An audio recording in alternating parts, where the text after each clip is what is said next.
नमस्कार, प्रणाम।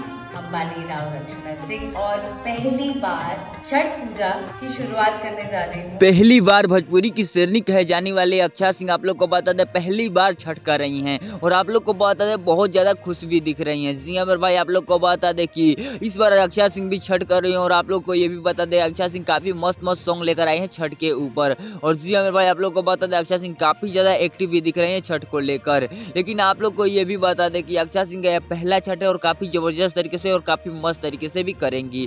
जी अमर भाई आप लोग को बता दें कि अक्षा सिंह के बारे में तो आप लोग बहुत ही जानते ही होंगे, लेकिन आप लोग को बता दें अक्षा सिंह पहली बार छठ करे जो हालांकि छठ के बारे में सुनती आ रही थी, लेकिन आप लोग को बता दें कि पहली बार छठ करें। और आप लोग को ये भी बता दो अपने घर के ऊपर नहीं कर रही हैं, वो किसी यूट्यूबर के घर जाकर अपना बोल बता दें अपने यूट्यूबर के घर जाकर वहाँ पर अक्षा सिंह काफी अच्छे तरीके से छठ करते हुए नजर आ रही हैं और इस बार अक्षा सिंह काफी ज्यादा खुश भी नजर आ रही हैं। जी अमर भाई आप लोग को बता दें कि इस छठ में सभी लोग खुश हैं और सभी लोगों के ऊपर काफी ज्यादा छठी माई का कृपा भी बरस रहा है। आप लोग को बता दें छठी माई की कृपा से अक्षा सिंह दो गाने ट्रेंडिंग सेशन में ट्रेंड कर रहे हैं, वो भी छठ के। जी मेरे भाई आप लोग को बता दें अक्षा सिंह आजकल काफी ज्यादा एक्टिव हो चुके हैं और अक्षा सिंह का मस्त मस्त वीडियो आने वाला है, इसीलिए इस चैनल को सब्सक्राइब कर लीजिएगा। अक्षा सिंह लेटेस्ट साइड को देते रहेंगे इस चैनल में, चैनल सब्सक्राइब कर लिया। मिलते हैं किसी नए वीडियो में किसी नेटवर्क के साथ, तब तक के लिए बाय।